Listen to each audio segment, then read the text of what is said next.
most aspiring flight attendants usually prepare hard for the recruitment process, but they tend to forget to prepare for the training once they get in. Kasi usually, ang pinag-prepare nila, okay, interview, impact interview, and then final stage. Pero, nakakalimutan nila is the training process, which is actually the hardest part in becoming a cabin crew. It's not a walk in the park. I mean, I must say, it's really hard. We've talked about it, and today we're gonna talk about it more, all about cabin crew training. And we are here at Bo's Coffee here at the Salem Complex. So for good drinks, tea, coffee, please come by Bo's Coffee here at the Salem Complex. All right. So let's get the show started.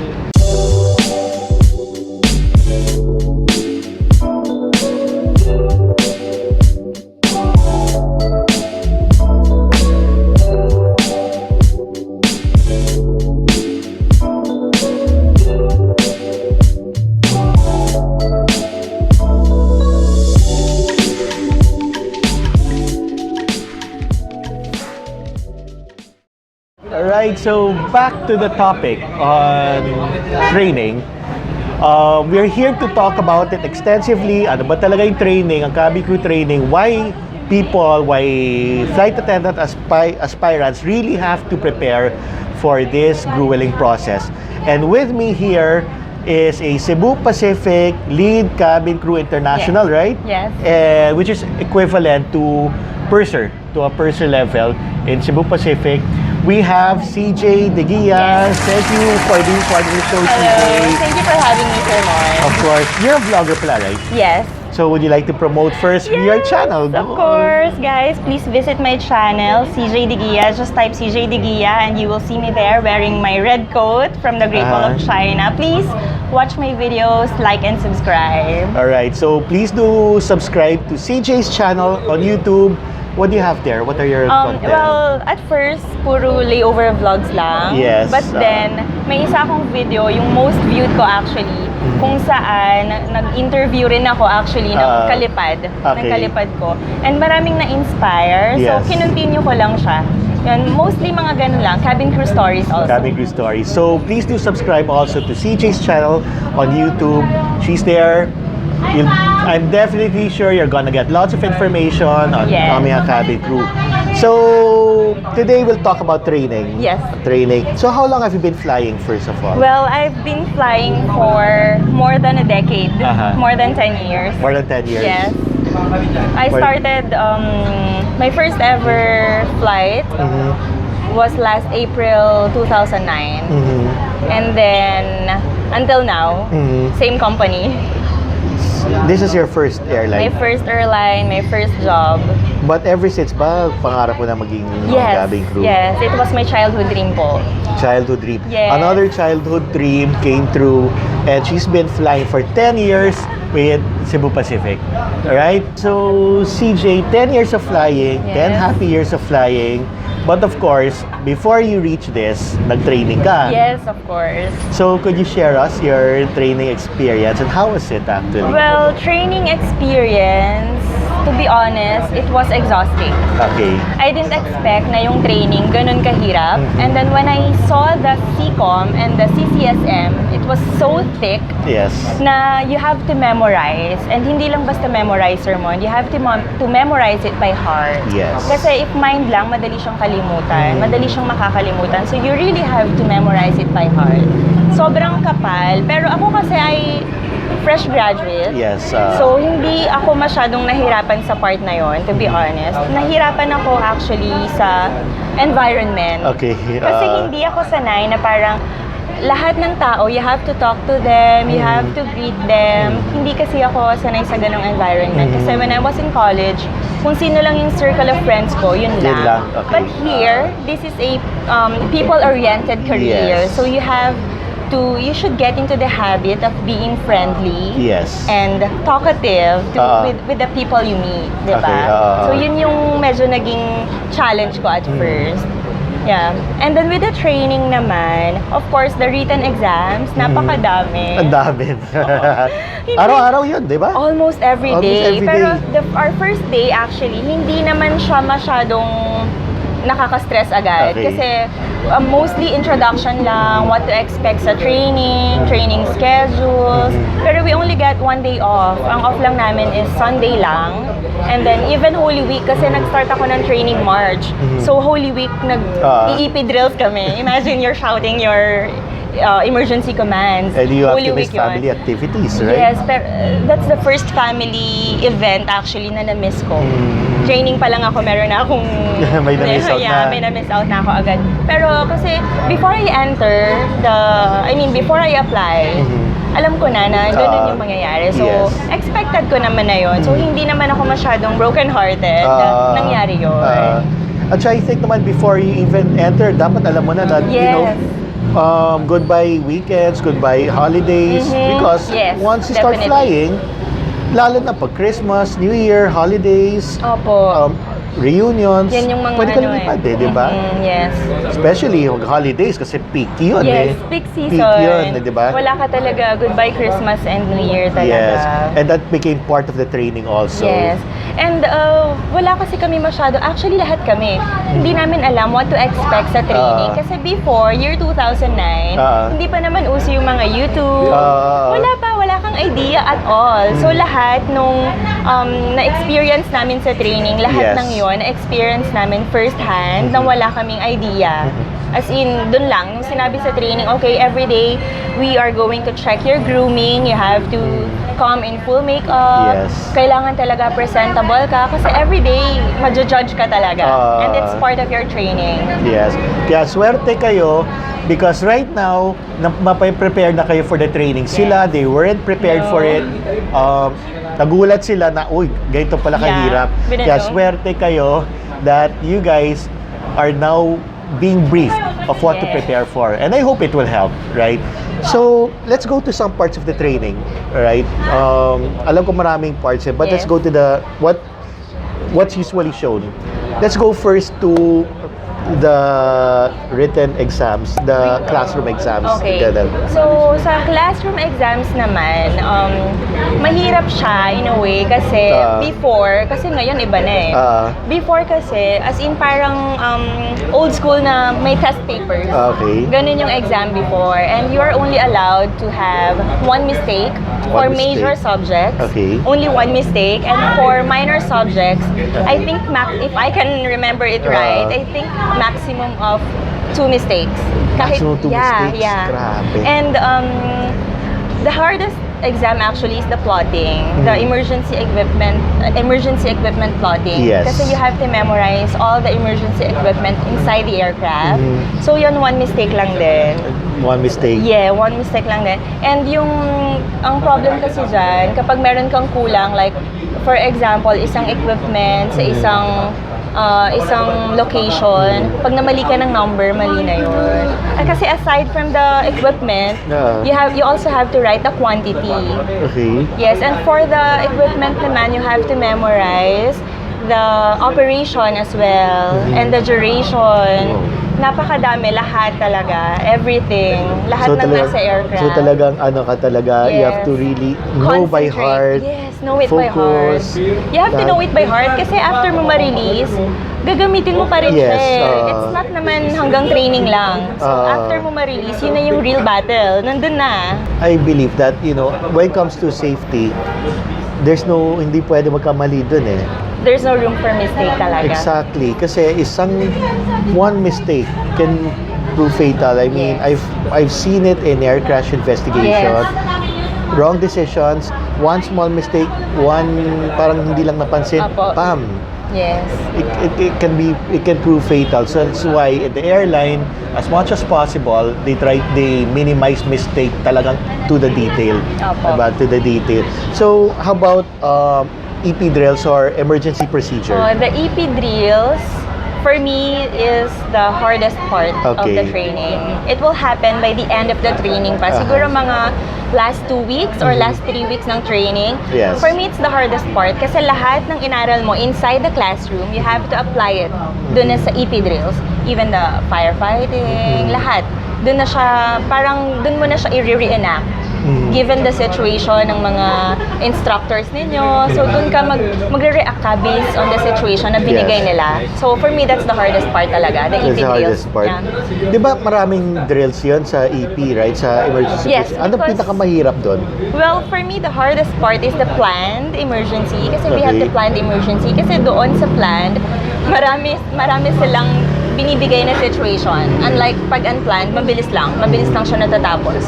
Pero kapag planned kasi, marami lahat from the very beginning ng kung saan nag-arise yung emergency up to the end. So yun. Kaya mahirap siya kasi it's mahaba siyang process. Mahaba yung ano. Tapos ayun, yung smoke in the cabin, meron pang ganun, yes, we smoke in the cabin. We have kasi room for that. Yes. Yeah, doon ka matututong gumapang. Kasi you really have to crawl kapag may smoke in the cabin. So yeah, pinractice din namin yan. Also the slide. Yes, jump and slide. So if you have a fear of heights, kailangan ma-overcome mo yun. Kasi you really have to jump. Okay. Yeah. Ditching. Doon tayo. Ditching. Okay. Kwento ko lang yung naging preparation kasi ditching. Kasi hindi ako marunong mag-swim. Okay. So alam ko na na natanggap na ako sa Airlines. So I know na magiging challenge yun sa akin. Yes. You really have to swim kasi. Parang pakita mo sa kanila na you can survive in water. So ginawa ko before the training with my brother, nag-practice ako mag-swim. Okay. Yeah, talaga, mga 6 feet talaga. Para alam ko if I can survive or what. And then yung nangyari kasi sa teaching or sa swimming class, I forgot kasi, I forgot kung ilang days kami nag-swimming, 2 or 3 ba? Basta I forgot na. You have to jump kahit hindi ka marunong lumangoy. Okay. And before it starts kasi, tatanungin naman nila who can swim. Okay. Para may mag-a-assist kahit papaano. And then you really have to jump. And walang life vest. So, kailangan marunong ka talaga kahit mag-floating man lang, ganyan. And super exciting kasi ang sarap sa feeling na nakapasa ka. Sobra. And then staying afloat. And you have to do that every 2 years? Yeah, recurrent. For swimming, I think it's every 2 or 3 years. But we have recurrent kasi every year. Pero hindi yung swimming, hindi siya every year ginagawa. Okay. Parang every 2 or 3 years. Okay, just for everyone's information, there are 2 types of training in the airline. There's the initial training, which is for fresh blood or new cabin crew. And there's recurrent training which you have to go through every year. Yes, every year. Every year. It's a mandate by the airline, and not only by the airline, by international organization that cabin crew members, even pilots, they have to go through recurrent training. But for this topic, for this video, we're gonna focus on initial, okay? This is not, siguro we'll do a different one for recurrent. For recurrent training. For recurrent. Initial, we'll focus on initial because marami kasi nagugulat Yeah, maraming nasa-shock. sa training, yes. Meron rin kayo personality development. Personality development naman is more on parang presenting yourself. Kung ano ba dapat yung... Actually, pinag-aralan din dyan yung parang how to react, yung facial expression, lahat, your tone of voice. Dun pinag-aaralan yung personality development. It's important kasi frontliner kami. So it's important na, di ba, may pleasing personality ka talaga. Yes. Yeah. Dangerous goods. DG. Well, DG also, we have to study that. Although, guys, hindi naman kami yung nagre-receive ng baggage. Yes. But we have to know DG kasi in case na may makalusot sa cabin, we have to know that as well. We have to be familiar with the DG markings and all of that. Minsan nga, that's one of the hardest, diba? Actually, one of the hardest, yeah. Lalo na yung exams? Yes. DG? Yes. Okay, DG is dangerous goods, by the way. Again, for your information, it's dangerous goods. How about check rides? Well, actually, Sir Mon, may share ako about the check ride. Yeah. Yung check ride ko, actually, na-share ko to sa isang vlog ko. Okay. Yung check ride ko sa Cebu Pacific, that was my first ever plane ride. Wow. Yes. I've never been into a plane. So you were a first rider? Yes. I was a first rider and part ako ng team, part ako ng crew. So parang medyo sobrang kinakabahan ako that time. Kasi imagine, hindi pa ako nakasakay ng eroplano and I have to serve the passenger. I have to be familiar sa lahat ng mga chimes, everything. So ako naman super observed, pero with the feeling na excitement kasi oh my gosh, nakasakay na ako ng eroplano. Finally. So yun, yung check ride actually is your final test before ka nila bigyan ng wings, before you can even fly. That's your final test. Yeah. Are you really qualified to be a cabin crew? Yes. May natutunan ka ba sa training mo? Of course, aside from the service, meron din siyang safety questions before ka nila payagan lumipad. Kaya sabi ko sa inyo guys, yung safety knowledge nyo, hindi siya iniiwan sa loob ng classroom. You have to bring it every day. You have to bring it out every day. In fact, ng iba, parang may notes pa rin, di ba? Yes, even me. I also have my notes. Kahit Up to now. Yes, up to now. Yeah. 10, considering that's 10 years of flying. Yes. So, you tend to forget things kasi. Yes. And that's part of being human. Correct. Yeah. So, syempre, you're a first rider, hindi ka naman nahirapan that, you're flying, and then, naaliw ka, looking out the window, oh, it's so nice down there. Di ba nahirapan yan? But you have to work at the same time, right? Yes. Well, nung take-off and landing kasi, I'm not yet allowed to sit sa jump seat. Yes. So, sa passenger seat ako. So, I had a chance na makita yung view outside.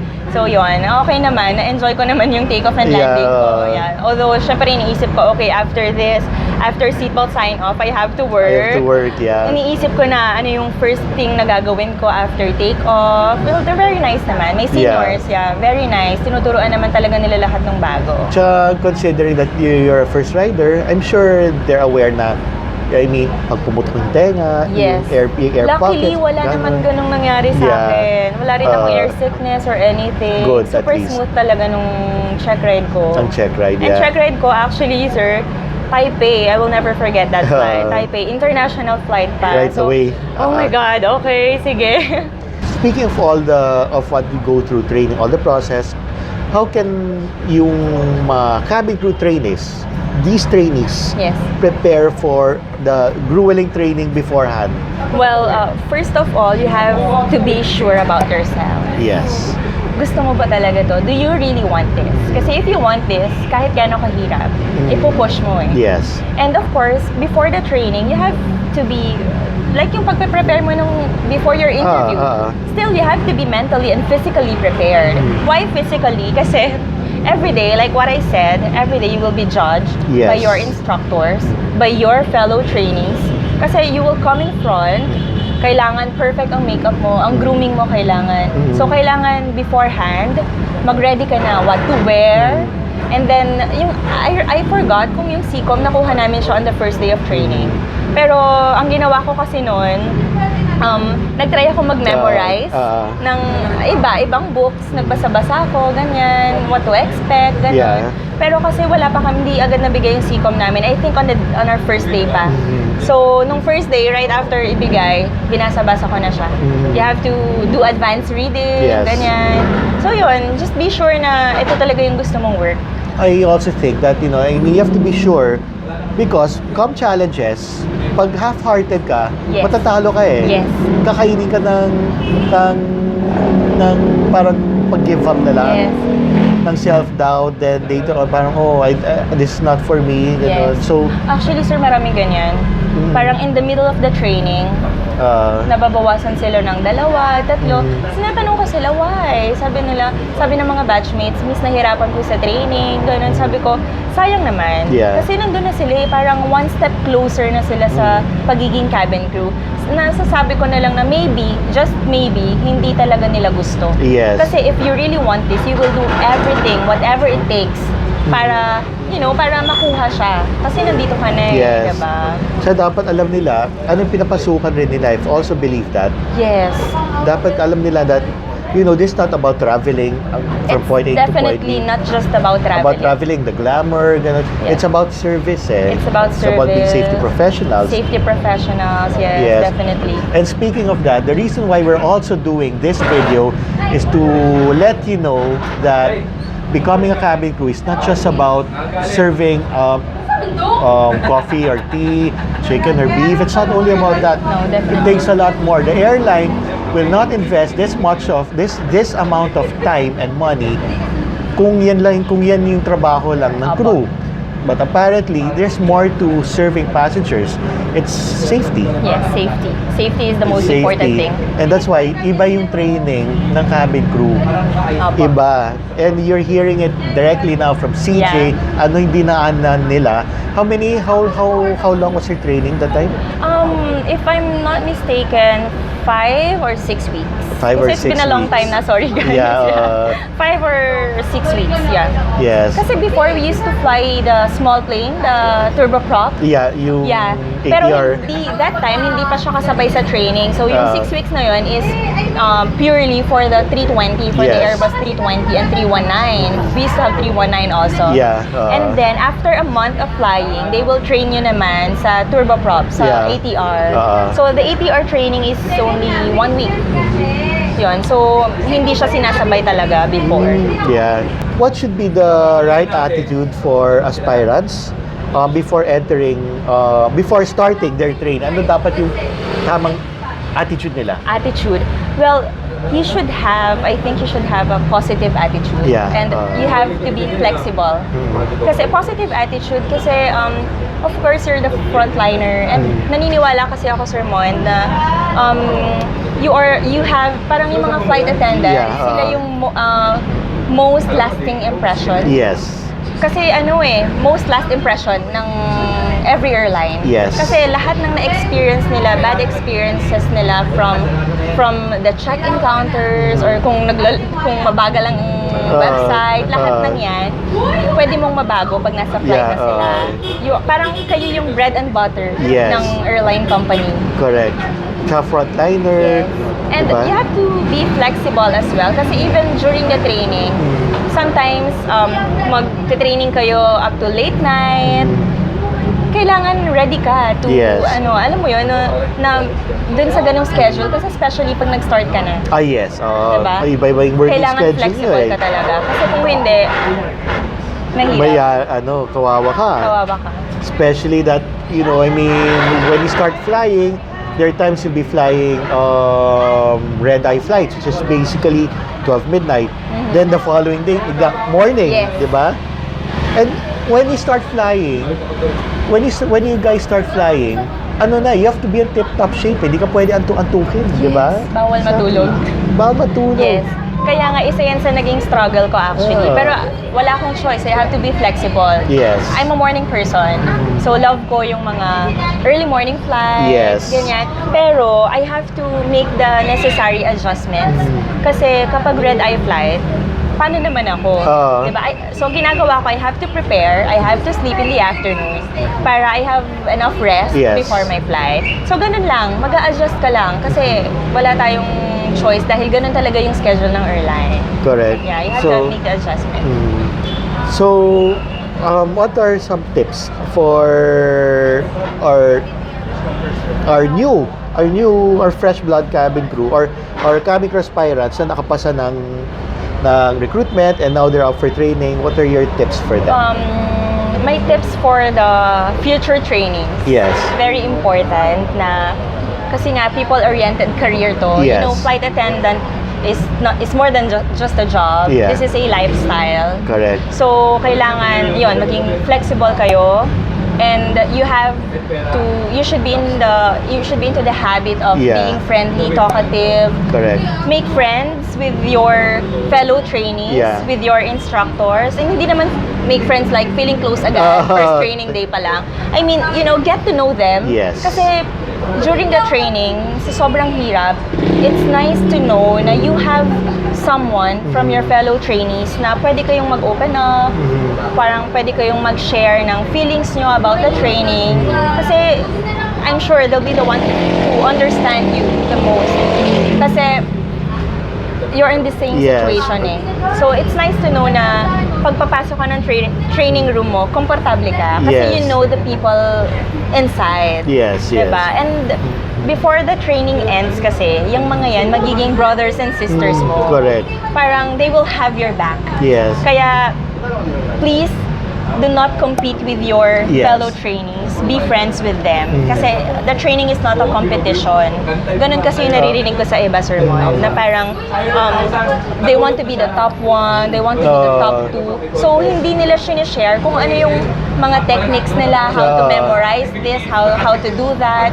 So, it's nice na magkaroon kayo ng group study kasi during your lunch break, kasi ginawa namin yun. Ginawa namin yun ng lunch break, ng snack break namin, nag-group study kami. It helps. That's why you have to cherish your initial training because it will only happen once. Dahil ang initial training, isang beses lang yan. The next time, recurrent training, hiwa-hiwalay na kayong mag-batchmates. Kaya excited lagi mag-batch fly, di ba? Yes, pag-batch fly, excited. Kasi doon na lang kayo magkakasama eh. That's why you have to cherish the moment, make it fun. Hindi naman porket ganun kahirap yung training, kailangan puro hirap na lang. So, you have to find ways to make it fun. Correct. That's why yung advice namin sa inyo, once you start training, make friends, right? Yes, you have to make friends. Besides, sir, kasi you will be doing that in your daily line of work. Yeah. That's your job eh. It's your job to be friendly. It's your job to greet the passengers. So, actually yung training is just your preparation for the bigger battle. Kasi once you get out of the room, nandun na. You have to apply everything. So, mas mahirap yung real life ng isang cabin crew compare sa training.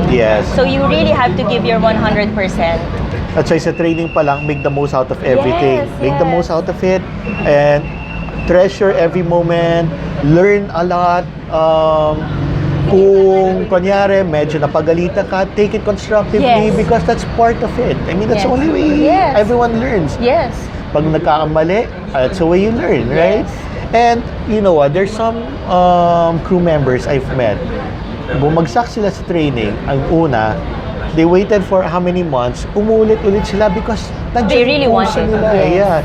Yun na, they learn. They actually learn from the experience na, kailangan ko talaga mag-aral. I have to focus. You really have to focus, sir. If you think yung environment mo at home is like maingay, ganyan, parang hanap ka lang ng way para makapag-aral ka ng mabuti talaga. Kasi you really have to memorize a lot of emergency procedure, operation, super dami po talagang i-memorize. So you really have to concentrate. And if you feel like giving up, talk to someone, like your family. Of course, our family naman is our number one support system. If not, pwedeng sa kabatchmate mo kasi for sure maintindihan ka niya kasi same kayo ng situation. Or if not sa batchmate, pwedeng sa instructor din. That's why you really have to make a good impression every day. CJ, just one last question. Surprise question. Okay. Surprise question tayo. Okay? What to you is a Cebu Pacific flight attendant? Cebu Pacific flight attendant for me. Wait lang, nabigla ako For me, Cebu Pacific flight attendants are the most beautiful flight attendants in the world. Yan tayo eh. We are the most beautiful flight attendants in the world. Yan tayo. Dapat i-claim natin yan. Claim natin yan. No, kidding aside, no? For me, ang hindi kidding yun. Totoo yan. I-claim natin yan. Kita niyo naman kay CJ. No, for me, ang mga Cebu Pacific flight attendants are the most caring. Kasi we really care about our passengers.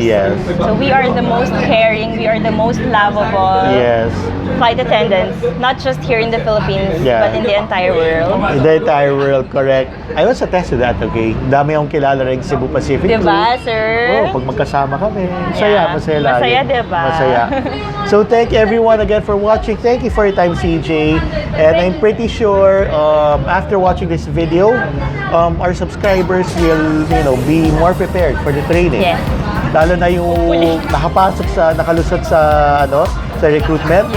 So guys, please, do not only prepare for recruitment, prepare for the training. It's no joke, it's challenging, it's the hardest, but kaya. Kayang-kaya nyo yan. Kayang-kaya niyo yan. Basta may sipag at syaga. At focus lang. Focus ang lagi. Focus, concentrate, give your 100%.